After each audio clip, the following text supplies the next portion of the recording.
Hey, you fucks. Thanks for, checking out the videos, showing a little bit of support.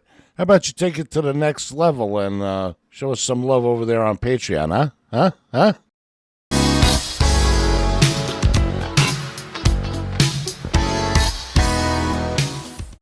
Yo, yo, yo, yo, yo, what's up, everybody? How's it going out there in the YouTube? Zorge go by Papa Tico, and this actually isn't my bike footage. This is my buddy Brian Ramen Adventures bike footage, and welcome back to another Papa Tico Rants. Yeah, the footage looks all grainy and weird today, huh? Yeah, I'm trying out something new because today we got kind of a dark topic, so I thought instead of just taking the nice, like, kind of like real like real quality of whatever the fuck of the actual picture and shit, I thought, why not make it a little bit grainy? It's cool. I basically just copy pasted the video on top of each other, and I've got the bottom layer being like super sharp and like kind of grainy, and then I have a separate layer that I like what is it, that it's the same video but I made it blurry, and then I turned down the opacity for like 60% or whatever, so it should give it this weird kind of like iPhone filter kind of thing. But I did it all from scratch. Look, I did it all from scratch. Oh my god. But anyway, yeah, guys, what's up? I'm just sitting here right now because I've been trying to make a backlog of these rants for a while, because I told one of my viewers who always comes into the chat, thank you so much, Mr. Demi Spy Meow. He's one of my viewers that I actually got to meet in person, and he's pretty cool. But he was really butthurt and sad when I told him that I'm going to kind of take a break from Twitch streaming because I really need to focus on making YouTube videos. And the only way I could really allow myself to get back into game streaming on a regular basis is that if I can create a backlog of videos on here.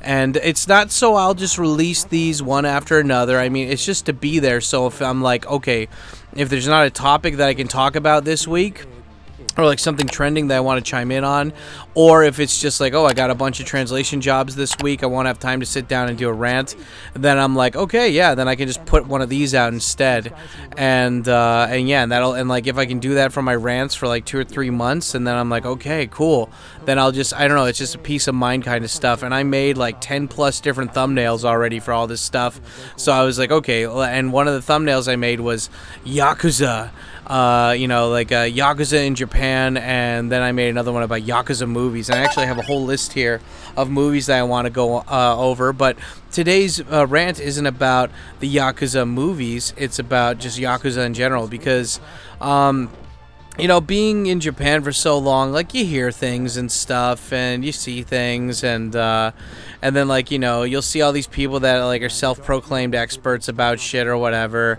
and blah, blah, blah, etc., right? And, for me, like, I am not very well-versed in the Yakuza, aside from, like, reading books and, like, movies and stuff, but I recently read this manga series. I just read, I think that there's only 11 of them out so far, but I just, it's not finished yet, but I just finished reading all 11 volumes that they released so far of this manga series called Kujo no Daizumi, which is Kujo's big guilt, or like the big punishment of Kujo. And it's basically a whole story based around this lawyer in Shinjuku named Kujo, and unlike other lawyers who specialize in divorce or like corporate stuff or whatever, his main focus is on, well, he doesn't have like a super big preference, but he's just like, if somebody comes to him and it's interesting to him, he'll take the job. And more than half the time it's like Yakuza related stuff, right? And so anyway, I just wanted to get into that, but since we're at the 4-minute mark here, let me just self-promote. Hey guys, thank you for watching the, TKO Rants. I really appreciate that you guys take time out of your week each week to come and check these out. Hello, everybody at the premiere. Say hi, check in, do a roll call, tell me what time it is, where you guys are if you're here. And, yeah, how you guys doing? I'm doing all right. And I just want to say, guys, I don't really make any money off of these videos because, you know, the views suck, and that's not your fault. That's my fault. But it's just, if you guys like this series and you like it coming out on a regular basis, and you know, like it's become kind of your weekly routine where it's like, oh, Papa Tico released a video on Wednesday. You know, try to help me out. Meet me halfway here, guys. And you can do that by signing up for Patreon at patreon.com/TKOSam. The link's down below. And I've got all these different bonuses there. I've got like a blog. I've got behind the scenes footage. I have a whatchamacallit, we've got Japanese lessons, we've got consultations. I just had a guy message me today asking me like, you know, hey Dad, you know, I don't want to live at a guest house, what kind of apartment can I stay at? And you know, and like this stuff's easily Googleable, like Google stuff or whatever. But yeah, if you guys are like if you want to help me out, you know, and you want to throw some money my way and keep these videos coming, yeah, consider going over to Patreon. Even $1 is more than welcome, you know. And also super chat, guys. If you can super chat, all you got, if you don't like Patreon, you can still super chat. And you know, thank you for everybody who super chats in there and during the live streams.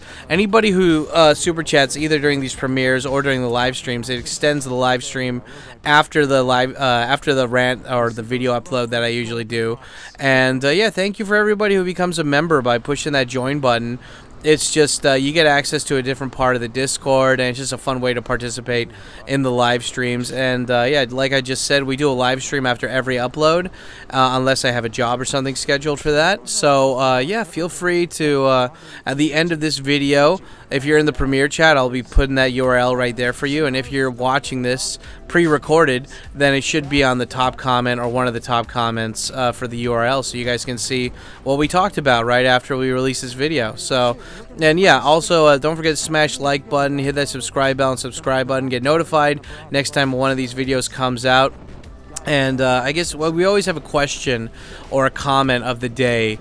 And just tell me, like, when you hear the word Yakuza, what do you think, you know? Like, what's the first thing that comes to your mind?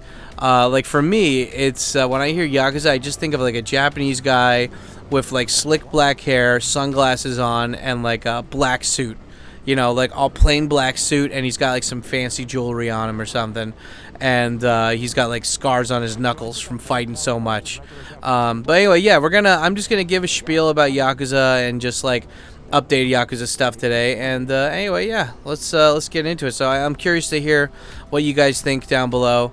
And yeah, and if you don't want to answer such a heavy question, just you know, tell me what did you eat for breakfast today?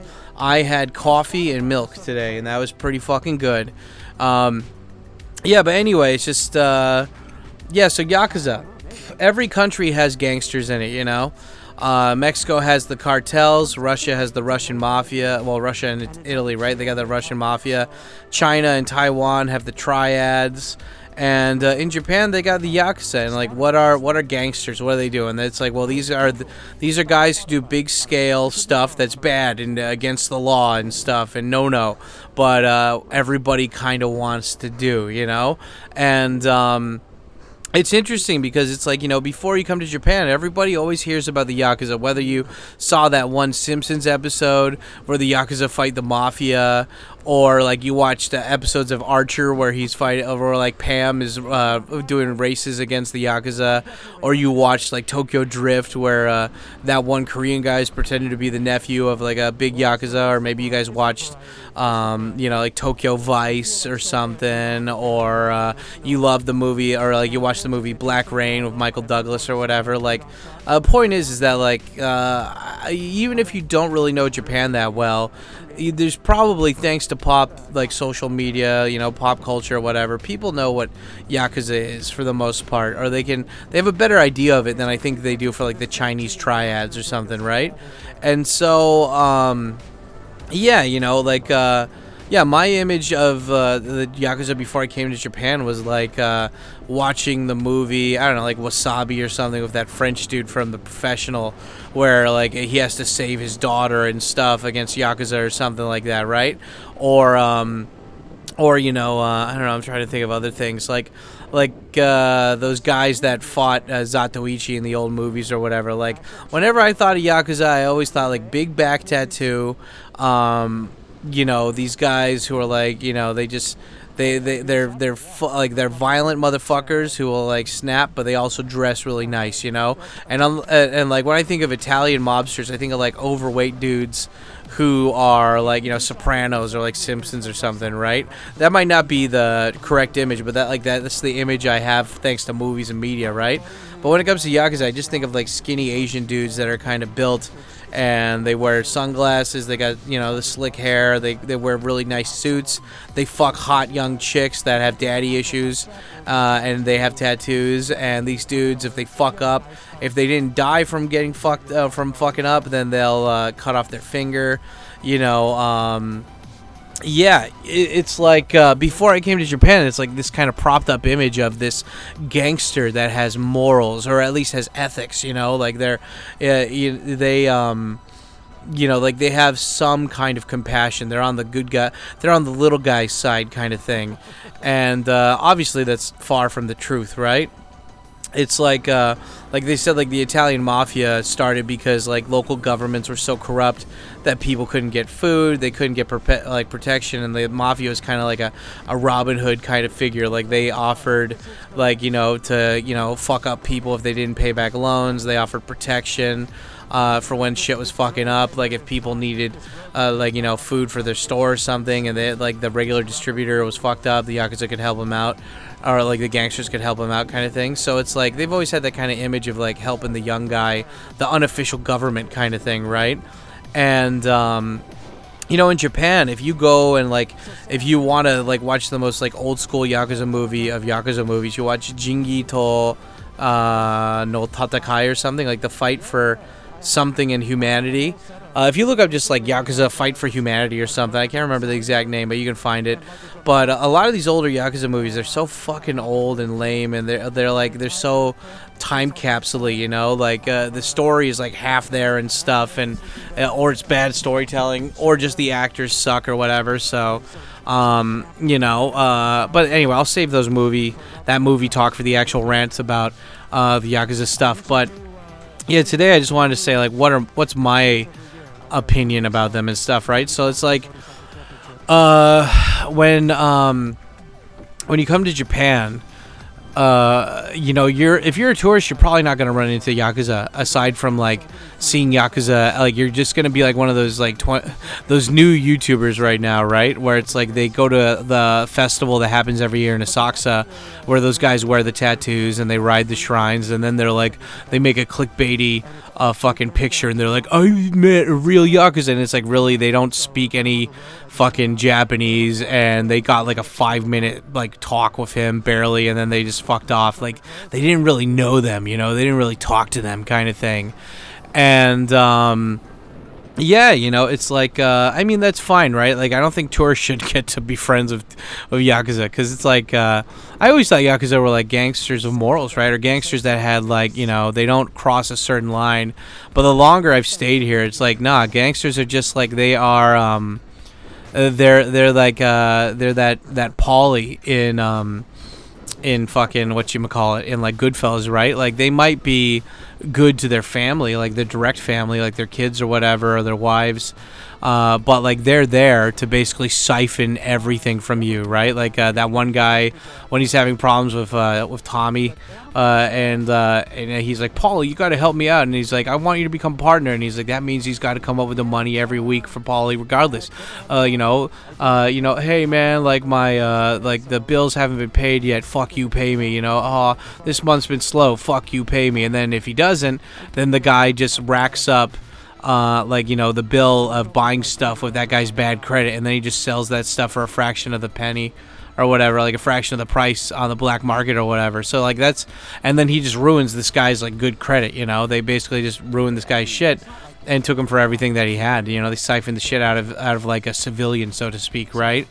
And like that's one way that gangsters take advantage of some people. Like there's another way where, like, you know, they sell drugs or something, right? Like they'll sell drugs, like hard drugs, like meth or heroin or something, and those will and like that'll fuck people up, like it ruined families. People might OD on those drugs. Like people will become like addicted to them, and then like break into cars or something to steal that shit. It's not fucking good, right? It's not like there to help people as people might think, like when you think of Yakuza, they think of all the stuff that you can't do normally. So it's like, oh, well, I want to start a business, but I have no credit. Well, I guess I could just get, I can go to a loan shark that's connected to the Yakuza, and then they could lend me some money, but I won't ever be able to pay it back because of the crazy interest rates. So they got loan sharking, they've got prostitution where, like in prostitution, if it's like Amsterdam where the women are choosing to be there and like they just want to do it for whatever reason, then yeah, fine. But like Yakuza take women that are, that like it's like human trafficking. Like they do that. I don't know about the organ stuff here, but like I do know that like they'll get women from abroad. I remember I went to driving school with this one guy for my motorcycle school, and he got paid to marry a Vietnamese woman just so she could get over here, just so she could work at a brothel. And so they use like ex-Yakuza or ex-gangsters or like somehow people that are connected to them that owe them a favor. They're like, yeah, marry this chick so she can work at my brothel kind of thing. And sometimes they cover up murders and stuff too. Like they'll it's so funny. Japan has such a small amount of registered murders every year. But if you look that up for the amount of people that go missing every year in Japan, it's quite a big number. Like the way I like to think of it as, like, if any of you guys watch The Wire, you'll know until like season 4 in The Wire. You got Avon Barksdale and fucking Stringer Bell and like Prop Joe and all these other guys just killing people on the streets for whatever, right? And then, but then in like season 4, you got Marlowe. And like the gang kingpin Marlowe Stanfield, and he's killing people, but he's not bragging about it. Like he kills them and then he puts them into these abandoned like townhouses, and then by the end of that season or whatever, they find like how many fucking. Like they find like over like 30 or 40 people that were just killed and like hidden. Like they just like kill them and then put them in those like those empty abandoned houses and then pour some lye on them. And then like the houses already smell bad and shit. And then they just nail up the doors and stuff. Yakuza in Japan, again, like I can't confirm this. This is just from watching movies or like, reading stuff online. But it's like they have this one movie called Sumitai Netaigyo or something, and it's like the English version name is called Cold Fish, and they show exactly how Yakuza get rid of people when they want to get rid of them without a trace. And like recently there's these 3 young dudes, like they're in like 20s, in their 20s, and they got caught because they killed a couple. This couple that owned a couple restaurants near or in Ueno in Tokyo, and apparently like the couple was really well loved by their like fellow businesses and the people that worked for them. Like they had a really good reputation, but they randomly got all this fucking money and they were able to expand during Corona or something, and probably they got that money from some not good type of people, right? And but obviously it was like something to do with Yakuza. They haven't opened up the whole story yet, but obviously there was some underworld play to go with that, right? And these people they were found tied and gagged, like they were wrapped in plastic or something with duct tape, like plastic bags or whatever, and then they were set on fire, and they were either buried really shittily or they weren't buried at all and they were just dumped. And usually when you do that, it's because you got inexperienced people doing this, or 2, you're trying to send a message. And I don't know what I'm guessing, since they were business owners, that maybe this was to send a message, because in Japan, like in that Netaigyo, in the Cold Fish movie, it's simple. Like the guys, what they do is they'll like get a person to sign like a business contract, right, where they get a lot of money or whatever, right, and then And like, it's like, oh, I'm going to buy all of this stuff from you, right? And so they get all this money to like give them this stuff or whatever. Like maybe he's buying lumber or some shit. I forgot what it was happening in the movie, but they get him to sign this thing, so he's obviously giving them the money, and then they kill him by poisoning him, so they don't need to stab him, nothing violent or whatever. They just poison the guy, and then they keep the money, and so they don't have to pay. Like they don't need to actually provide the lumber or anything, but they got to keep the money, and like no one's gonna go after them because the main president guy died, kind of thing, right? I don't remember if that's exactly part of the story, but it was something like that, right? Where, and so, like, but in order to get rid of that guy, they take the body, they bring it to a cabin, they cut it up, and then they have, like, they bring it to this bathroom, they cut it up into a bunch of little pieces, and then they bleach the shit out of the bathroom, like, a bunch of times, so it's not there, and then they take all that meat, and then throughout the night, they put it into this like barrel that's kind of like a big ass like kind of makeshift barbecue or whatever, and they just put in like like I think they separated his body into like maybe like 5 to 6 different bags or something, and then over the course of the night they just keep putting it on there until it turns to ash, and then they just kind of blow out the ash until it goes to the bottom, and then they just keep stacking it until the whole guy's body becomes ash, and then they take all that ash and they put it in a bag, and then they go to a river somewhere where it's like it's got a good flow, and they just let go of all that ash and like just let it go like into the debris and into the river. So like the cops don't know, or maybe they don't care, or it's hard to trace. But yeah, I mean, like that's one of the ways that they do it. And also like they just bury people. Like you can bury them pretty deep, and Japan has a law that I found out thanks to reading that Cujo lawyer manga, that if they find a dead body after a year, the body has been so badly decomposed, and there's something to do with the bones. They said like white bone or something, like the bones become something or whatever, where it's hard to figure out what the exact cause of death is, and so charging murder is usually really hard. Like maybe they might be able to charge abandoning a body, but they're like autistic in detail of this, so they're like, okay, well we can't prove how you murdered that person, but like, oh, maybe we can prove that you dumped the body or something. So like the amateurs, they'll dump the body, right? And like I even have a I don't know, it's weird because like I have a guy, not a friend, but like an associate of mine, because like the cool thing about Japan is that if you're a foreigner, you just sign up for a bunch of different talent agencies and they will get you some work. And thanks to one of these talent agencies I joined one time, they got me this job where it was just a bunch of us. Like, God, I can't remember what job it was exactly. It might have been like this airport, like where we were like pretending to be immigration or something. And there's this guy named Ricardo, and he was this older guy. He looked like an older white dude that they would love to put in commercials, but he's actually like Spanish or something, or Mexican or something like that. And anyway, like when you go on these like, I suggest for all of you guys who are moving to Japan, when you go to these kind of events or these kind of jobs, and you're with these people that have been working these kind of jobs for a while, get their contact information and get put them on your Rolodex. I like to use Facebook for that, just like oh hey, like I met you, just so I can remember that. If you get somebody's line, they usually don't have their picture on there, and then they have some screen name, and it's hard to remember. If you have the Facebook, it's like, okay, I can remember you now. But yeah, get their Facebooks or whatever.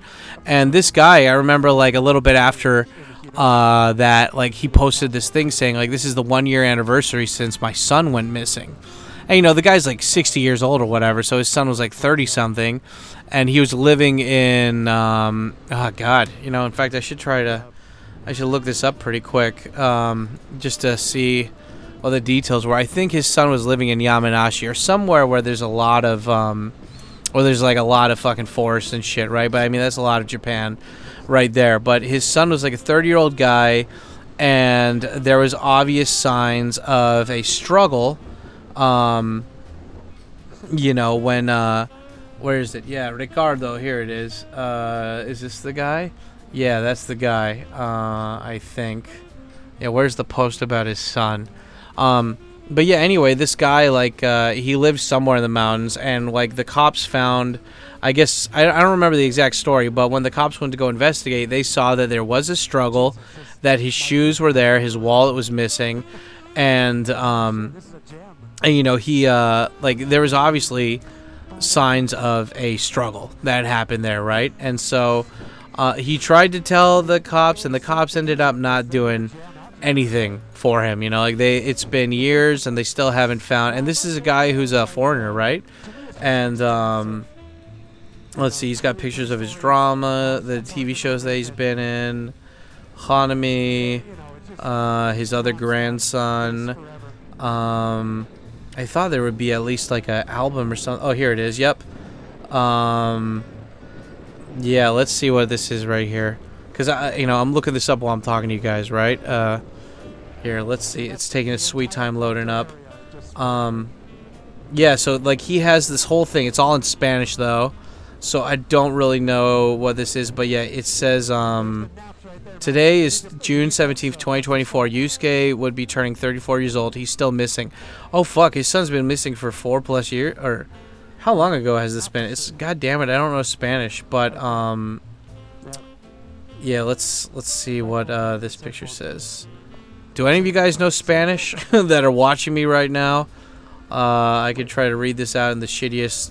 Yeah, he even took pictures of when the cops went to go investigate his son's missing, and they gave him all this stuff. Like, they found a passport of his. You could see the shoes were disheveled. His son looked like he was kind of a dirty person. His apartment didn't look very clean. But yeah, Ricardo's all pissed off because this was in Hachioji. Or Fuchu-shi. Yeah, either Fuchu City or Hachioji. And yeah, what is this? It says, well, they have it in Japanese. Kyo musuko no mayoi no shiso kara 1年 kara no saifu ga mitsukarimashita. Keisatsu wa chousa shimasen. Okay, so he says, like, it's been a year, and he posted that in 2020. So his son went missing on 2019, and he said, we found his wallet, but the police won't do anything about it. And, yeah, that's, I don't know, that's fucking weird. The police are a bit weird. Why don't they do, why aren't they as good as on the police shows, is what he's saying. And, yeah, I don't know. And then what else is he saying here? He says, looks like they just give up the information to find addresses to look for stolen bikes. These guys can't do shit, you know?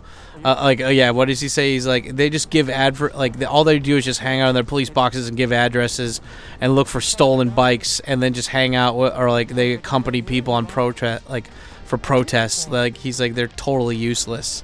And yeah, man, that fucking sucks. His son was obviously like pulled out of that house or something, and yeah, I mean, like, it's just, God, it sucks, you know. But yeah, I don't know. That's just like one of those things where it's like, God, I even know somebody whose kid, because like there's one thing where it's like, oh, the guy went and committed suicide or something, right? And then, but usually when people commit suicide here, they like doing things a certain way, you know, like they'll actually like, you know, like take off their, like one thing that they do is they take off their shoes before they do it, because I guess that's supposed to be like you're moving on from the earth realm into the heaven realm or something, right? And so that's like a reason why. But like but the guy's shoes were still there, right? But they were disheveled. Like it's like, I guess, you know, if it's America, it makes sense. Like some person dies or they don't leave a suicide note or whatever. And but like in Japan, they're very like, even when they're like half Japanese or something, people still want to like do things kind of the way the Japanese people do it, you know. But anyway, yeah, I mean, like the Yakuza people here, they know how to disappear people, man. It's not even a joke. Like, they just know how to like Marlo Stanfield it and just make people disappear.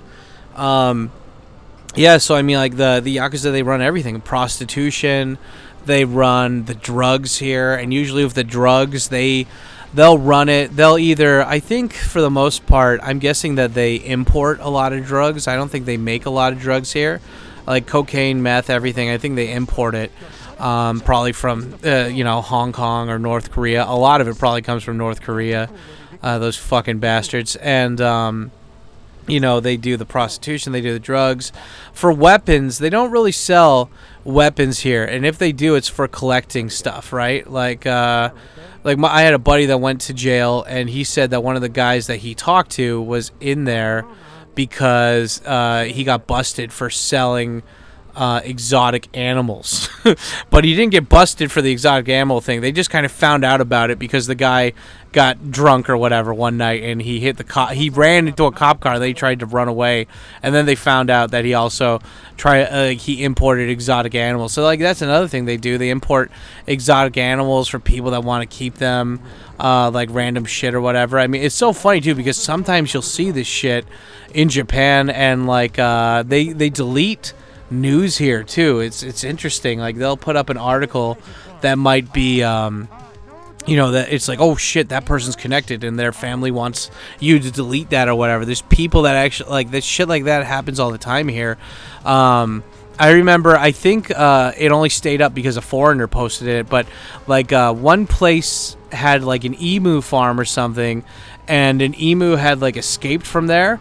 And I think they caught it afterwards, but it had been missing for a while, and they just didn't report it to anyone because they just didn't give a fuck. They probably didn't even know that one was missing.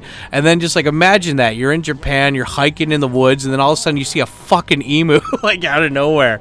Don't those things have claws? Wait, is emu the same thing that you fight in Far Cry 3, those giant bird chicken things with the blue things on their head, or is that not an emu? I keep thinking of an ostrich, but anyway, I mean, the whole point is those things got claws and they will fuck you up, man. Those things, they're the bad news bears. Imagine running into those fuckers, dude. That doesn't sound like fun. And so they do that. But as for selling weapons, I mean, most people here, from what I saw in that Cujo manga, is they don't do guns are too flashy. They made guns super illegal here. They make it so even if you have a gun, you still get an equally heavy sentence for how many bullets you have. Just bullets even will get you in trouble here. And so, the most of the time when you see somebody shoot people, for example, God, I remember when I was living in Chiba. It always happened in Chiba. There was a dude who, when I was living in the countryside of Chiba, there was an old guy who went into a Denny's. That I always drove by. I never went in because, who the fuck goes to Denny's, right? But he walked into that Denny's and there was, another Yakuza there, and it's just he just shot the guy dead. I remember there was a Chinese couple in Ikebukuro, and they were outside the Sakura Youth Hostel at the cafe, and this husband was just there, and he was like, you know what, fuck my wife, fuck this bitch, and he just shot her point blank in the head in front of all these people. And so, gun violence isn't a thing here, but when it happens, you remember it, that's a big deal. The owner, the president of Gyoza no Osho, one of the best fucking gyoza places in Japan, he got killed dead in a parking lot in Kyoto a couple of years ago, too, and stuff. So, you remember when the gun stuff happens here. And, so to kind of get a lighter sense or whatever, from what I saw in the mangas, what they like to do is they just use stun guns. They'll find out where you are, and then they'll jump out and just stun gun you so you don't make a noise, and then they'll put you in the car, and then and they don't need to do zip ties or rope or anything. They just got duct tape. They duct tape your mouth shut, and then they'll put a bag over it, and they'll duct tape the bag too, so it's hard to breathe. And that way you don't even know where you're going and stuff. And I bet they poke a hole or so in there so that you can at least breathe through it. But then, they hog tie you. They basically tie your hands, tie your legs, and then they'll just take you somewhere and either just kill you, just stab you or whatever, bleed you out, or they'll just they'll torture you or something. I saw one of the characters in the first book or whatever. He kills another gangster by he fills up a bin full of water from this river in Tokyo. And then, but even though the guy, he kidnaps him in Chiba or something, but he's got this bin full of water, and then he basically hog ties the dude, puts a bag over his head, and then fills it with that river water from that river, right? And so, because if you drown somebody in a bathtub or something, then throw them in a river, the coroner will be able to tell due to the water like difference, like where they actually drowned. And so like it always goes to show, like criminals, like they're always like one step ahead of the cops. The cops are always 2 or 3 steps behind, and they're always trying to play catch up, right? And this is one of the way that the gangsters do that. You know, like they'll grab you, like they don't want to make a scene. You know, like if they make a scene or they kill you in public, like there's a reason for it. You know, like they wanted to send a message, but for these guys, it's just like simple, quiet, isolated area, something, right? And it's funny because like in the Kujo manga, you know, they're talking a lot about these semi yakuza, these like, you know, like half in, half out yakuza. Because in Japan, if you were yakuza, you basically you know, like you have to, you're part of a group, you know, like, and like now in Japan, like you have to register. If they find out you're actually like hanging around with these dudes and doing work for them, it doesn't matter if you're not an official yakuza or not. You are deemed as a yakuza, and if you are not registered with the fucking local police or local government as a yakuza, and they catch you, they can throw you in jail just for that. And so in a way, it's good. That made sure like a lot of yakuza got basically like deleted. You know, like a lot of yakuza stopped being yakuza because it's just like, what if you find out that we're doing even gang activity or whatever, then you're just gonna lock us away even if we didn't do anything. Like, what the fuck? And that goes for yakuza girlfriends too. If your boyfriend is a yakuza and you're living together, you are technically a yakuza by the government standards, and that means that if you are a yakuza and you get caught being a yakuza, you can't open up a bank account, and if you don't have a bank account, you can't rent an apartment, and you can't stay at hotels legally. There's a lot of things you can't do as a yakuza. They basically try to make it so like your real life or your regular life in Japan is fucked if you're ever found out to be a yakuza kind of thing here, and so because of all these new stupid rules, a new breed of yakuza came out that are more like vicious, and they're a lot more uncontrollable because they're not held up to the standards of in Japanese. I think they call it docho or like dori or whatever, which is like kind of the ethics of the yakuza or the honor of the yakuza kind of thing. Like, but then again, yakuza don't have fucking honor to begin with, right? But they do have set rules in between, like inside their own organizations, right? And thanks to the cops breaking up all these yakuza, thanks to all these new laws, they've made all these new groups that are called hangure, which means half gray. And they're basically like, before, up until now, there was always the yakuza doing the big stuff, and then there was the hangure. And the hangure, it sounds like Forrest Gump trying to talk to Jenny. Jenny, are you hangure? Are you hangure, Jesse? But yeah, I mean, like these guys, they're basically like, up until now, the yakuza, if they needed a dirty job to get done, they would hire these hangure guys, and they used to be called like, you know, chimpira or bozuzoku. And the bozuzoku were those dudes that you'd see that ride around, that are like high school or whatever, and they ride around on motorcycles and be loud, and they got weird hair, and they like have all these cool uniforms, and then they get in like gang fights with each other and stuff. And usually those guys were used for like small jobs, you know, like they would go and like transport drugs, or they would beat the shit out of people, like if they needed numbers or whatever to go beat the shit out of somebody. Like they would basically do the flashy illegal jobs because those guys wanted street cred kind of thing. And so in the Kujo manga, like these guys actually have like more power, and they're more like the yakuza are more behind the scenes stuff. Like they're the ones that know the rich people, like they're the ones that know the politicians. And then they get like the smaller groups of the hangure that like don't really have those many like that many different like rules and stuff for their organizations to do all the dirty work. Like they're basically like fucking Solid Snake in Outer Heaven and Metal Gear Solid 5, you know, they hired us to do their wet work and we're gonna do it. And yeah, and so like these guys, they'll be like the minor drug dealers. They'll be the weapons, like they'll hold the weapons for the yakuza and stuff, you know. And yeah, it's like, again, like yakuza don't use guns for regular things. They used to. I have this book here. What's it called? Yakuza and the I can't fucking read it. It's too far away, and the text is too small. But I have a book that talks about the original origins of the Yakuza and like why, like their whole history and stuff, even before like the 80s and shit. And like back in the day, like Yakuza just did a lot of violent shit. You know, there's a lot of gun violence, and it was never against civilians though. It was always towards other fellow Yakuza, and like there would be times where they like threw grenades into like a fellow, like, you know, rival Yakuza, you know, like what is it, like their offices and shit to blow them up or whatever, right? And so like there was a lot of violent crime back in the day, but usually it wasn't something where, I mean, some people would get shot, right? But it's not like, you know, like fucking Baltimore where they're just like shooting randomly and killing civilians all the time kind of thing, you know? It was mostly like, there was definitely collateral damage, but from what I've heard, it wasn't that much compared to, you know, America or whatever, right? But you know, it's just like it usually stayed within that shit, but because it's such like a big heavy fine now for that shit, now all they do is like, unless they're trying to send a message, they don't really use those guns, but they still keep them for when they need to send those messages.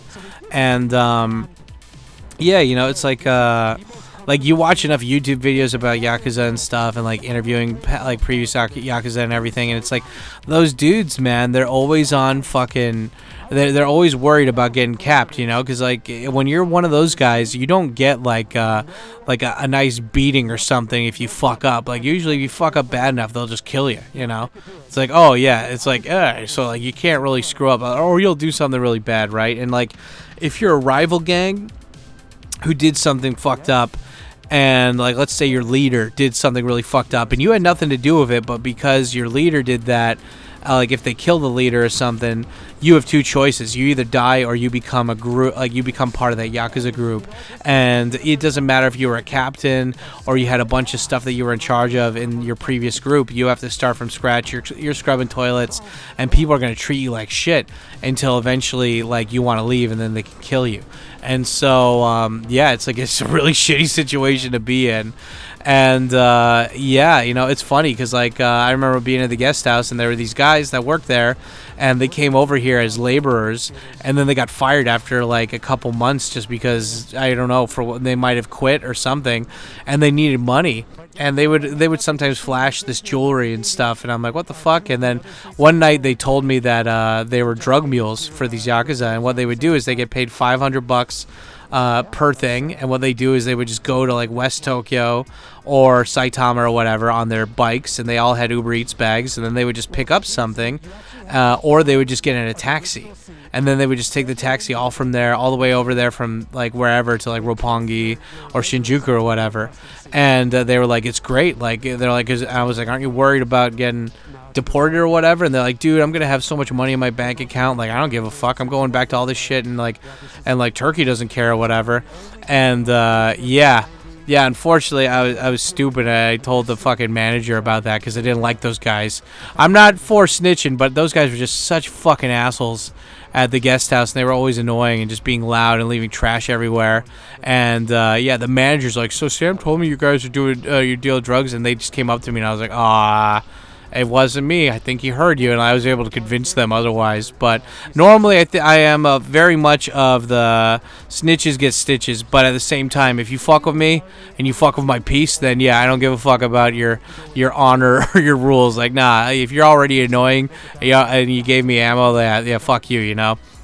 And but yeah, those guys, they ended up one of them ended up secretly like staying at the guest house for like 2 or 3 months, and we didn't know about it because like they don't do rounds or whatever, right? And they found out he was staying there for 2 or 3 months, and then they kicked him out. And then the other two guys, yeah, I remember there was like 4 guys. I don't remember what happened to the fourth one, but the other guy moved out, and then 2 brothers. One guy got a Japanese girlfriend, and then they both moved into with the guy's girlfriend, which was weird, but whatever, you know.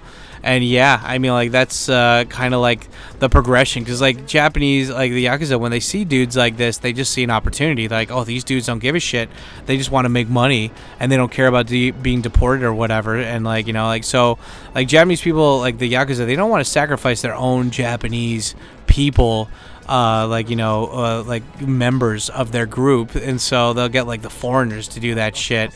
and because like if they get pinched or whatever, you know, they just get deported, and it's just a cycle, you know. Like I live in Kabukicho right now, and there's dudes there that are like doing sketchy shit all the time, you know, like they're drugging tourists and taking their money. There's dudes selling drugs there and shit, and the cops don't care. They won't do anything. Like I've seen tourists go, like I remember I saw this big Australian guy, and one of the guys that was trying to sell drugs went up to him. He's like, "Hey man, you want to buy some stuff?" And the guy was just so pissed off. And he was like, you know, and he went to the cops and he's like, "This guy's trying to sell me drugs." And the cops like, oh, they're like, "Yeah, whatever." And they like go over and they talk to the guy, and the guy's like, "What drugs? I don't know what you're talking about. Like, do you have a recording of it?" And they're like, "Oh no." And the guy's like, "This is bullshit." And I'm just like, yeah, man, like the cops don't care, dude. Like the cops are basic. Like in Japan, they just don't want any fucking responsibility, you know? They just don't want any responsibility. And so when you get these like peon patrolmen, they don't want to do anything bigger, you know? They don't want to move up in ranks, you know? They don't want to like fucking become a detective. They basically just want to get that steady paycheck and not ruffle any feathers. And by the way, that bike seat that they keep tapping and stuff, that is a nice ass bike seat. That cost $1,000. And I want one of those because that was I had one of those bike seats on the bike that I rode in Okinawa, and it was so comfortable. Spaghetti's bike seat is it's alright, but it's not the best, you know. But anyway, yeah, I mean, like, so yeah, that's one way the Yakuza deal with drugs, and like the cops don't care. Like if you were in a place where the cops are bored, sure, maybe they might look into it. But you know, the cops here for the most part, unless something happens a bunch, they're not going to do anything about it, you know? Like, for example, like, if they find out a brothels in Japan, you can pay to do anal. Like, it's legal. Blowjobs and anal sex are completely legal here, but sometimes dudes just don't want shit on their dicks or whatever, so they'll just be like, "Hey, you know, can we just do regular sex?" And they're like, "Oh, well, I guess if you don't tell anyone." And, yeah, you know, like, if they find out that they're doing regular sex, then those dudes, like, those brothels can get in trouble, right? But, yeah, I mean, same thing with drugs, same things with all this other shit, right? You know, it's just, it just depends, right? And so, I don't know. I mean, like, I'm just trying to think, what else do they have here? So we covered drugs. Yeah, drugs in Japan for the most part. Weed used to not be such a big thing. Now it's a big thing. A lot of people smoke weed, and that's why they wanted to change the law. So, you know, it used to be that if you only had weed on top, like, you know, on you, jotai or whatever, right? If you had weed on you, then you would get in trouble. But in Japan, you know, if you know, for everything else though, it's different, right? Like if you get caught, like the cops can just force you to take your dick out and take a piss right then and there. And if you get caught with weed, you know, cocaine or meth or heroin or something in your body, then they can just arrest you right then and there. And but for weed, it's different. Like they could take a piss test for weed, but it doesn't matter. Like, you know, they can't arrest you for that. They tried to make a law to make it illegal, but last time I googled it, it seems like they never like followed through with making that law. They said they were going to do it, but they didn't. And so yeah, you could technically smoke weed in Japan, but as long as you don't get caught with it on you, you're fine, right? And so like a lot of people were like realized that, and then a lot of people started smoking weed. There was a big issue with like the Waseda football or like rugby team or whatever getting in trouble for like all of them smoking weed and stuff. And I mean, hell, dude, like that's America's fault for making that a thing in Japan. You know, weed is awesome. Weed kicks ass. But yeah, like Japan's worried about the gateway drug effect, you know, like if you smoke weed, then you're going to want to do other things too. And I don't believe that to be true. I think weak people that need an excuse to do hard drugs, they'll do weed first. But, you know, like I smoked weed since I was like fucking in junior high school or whatever. And the worst drug I've ever done after that was like cocaine and like opium, like smoking opium, and like mushrooms. Like I never did anything hard like meth or heroin or anything like that, because I know that it's just like that shit's designed for like a one-time hit and you're fucking addicted for life. So, you know, I don't even fucking I never mess with that, you know. But, yeah, and just as a rule of thumb, guys, don't do drugs in Japan. Even if you meet people that say they do drugs, if you want to be in Japan long term, just don't do them, because, it's like the Reagan era here. There's nothing more that cops and prosecutors love than hearing you doing drugs and shit, right? So yeah, you just gotta be careful about that. Yeah, but what else? So we covered drugs, prostitution, weapons. Yakuza do illegal gambling too. They'll do like they'll have like illegal casinos and stuff, and yeah, I don't know. Like, what else do they got? Like, yeah, like, because in Japan, it's so funny. Like, in Japan, you can play pachinko, right? You can play pachinko, you can play mahjong, you can go to boat racing, you can go to horse racing, but you can't play poker anywhere or anything. They have slot machines, the most lame, fucking, shitty-ass, like, Japanese, cute kindergartner, whatchamacallit, like, these slot machines and stuff. And they have pachinko everywhere, but they won't just do regular casinos. I don't understand why. Like, it's just doing one thing of the same fucking thing in my book, But yeah. So we've talked about all that stuff so far. One thing that the Yakuza love to do is that, like, if you're into kinky shit or whatever, like, one of the things they'll do is that, like, if you want to be like, dominatrix or whatever. Like, if you're a guy who, like, for example, is like the head of a fucking hospital or whatever, right? And you've got all these responsibilities, you just can't go to any local hooker place. You need to pay for that, that indiscretion, right? And so these guys, like, they hire the dudes who directly run those brothels or something, and they make a deal with them to, keep it on the hush hush. But then these guys, what they'll do is they'll secretly P. Diddy it, and they'll, like, film these dudes so they can use them for blackmail later, whether it's for money or, like, if it's a politician, like greasing some government wheels or whatever. They'll do that with police. Like, they just want to get blackmail on you so then they can use it for money or whatever, right? And so that's another way the Yakuza make money here too. And it's funny because, like, when I think of Yakuza, I think of, like, tattoos, like heavy tattoos on the back and everything. And it's like, nah, like, a lot, like, the criminals are getting smarter, and they're like, they don't want to be on the radar. And so they'll just, like, no tattoos or whatever. And, like, even in Beat Takashi's Outrage movie, they talk about how, like, the third like boss or whatever, big boss of this Yakuza group is, like, not even a Yakuza. He's like an ex-stock trader or something who lost his license, and so he's just telling them how to make money and stuff. And yeah, that's another thing too. Yakuza loves scamming people. They've got the ore ore sagi thing, which just to be fair, I don't like the fact that people are scamming old people. I think it's really shitty when you're taking advantage of like mentally ill people, or like just old people that help build this country or whatever. But at the same time, I'm like, if you're so stupid that you just give your money away on a phone call, and your own kids or your own family, you either don't care about their opinion enough to listen to them, or they don't care enough about you to tell you to not do that, then I really have no sympathy for these people. I really don't, because, like, I've never had money, right? And so I've never had that luxury of, like, getting scammed out of my money, right? But it's just these people, it's like these old people that have all this money, and I'm like, well, they're probably going to die, and the government will take half of it anyway, or not, or maybe more if they don't even have a will. So, like, fuck it, just do that. And that's another thing that people like to do here, is that I noticed, like, this year, there's a thing called, what is it called? Like Yoshikatsu or something. And it's like, basically, you go online and you find these old people that never had kids. They don't have any relatives, and they're looking to adopt people to carry on their name. And it's totally real. It's legit. Like, this is a thing in Japan. And so, like, they're basically like, I will leave you all of my money and everything, but you just have to pretend to be my kid. And, like, that means you have to legally change your name to my name, and you have to, like, call me often, and you got to come here on the holidays, and you have to basically just act like my kid. And some people do that. It's it's really easy to make money that way.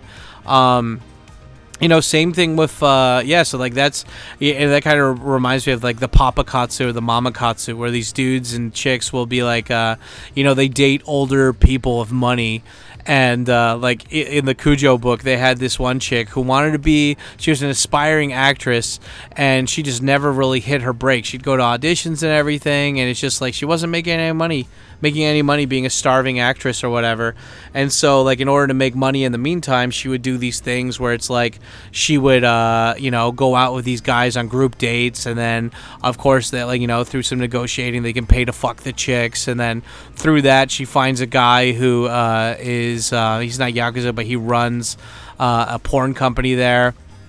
And he has a family and everything. He takes care of them, but he's like, I will pay you $4,000 a month to be my girlfriend, and that means you can't fuck other dudes, and that means, like, whenever I want it, you call, like, I call you, you come to me, and, like, whenever I want to fuck you, like, we fuck, and and etc. And he's like, and on top of that $4,000 a month, I'm going to give you presents, and like luxury bags and stuff, and then I will also I'll pay for your apartment too, but you better not let any guys over. And anyway, like in the story though, like this chick, she's still dating like her ex-boyfriend and stuff, and the guy and like the what do you call it, like the porn company a president, he finds out about it, and he's like, bitch, you cheated on me, that's it, you're out of that apartment. And she's like, yeah, well, you still got to pay for me to move out of here. And he's like, how much you need? And she's like, $30,000. And he's like, okay, done. And I'm like, oh my god. And this is like based off of true stories and shit too.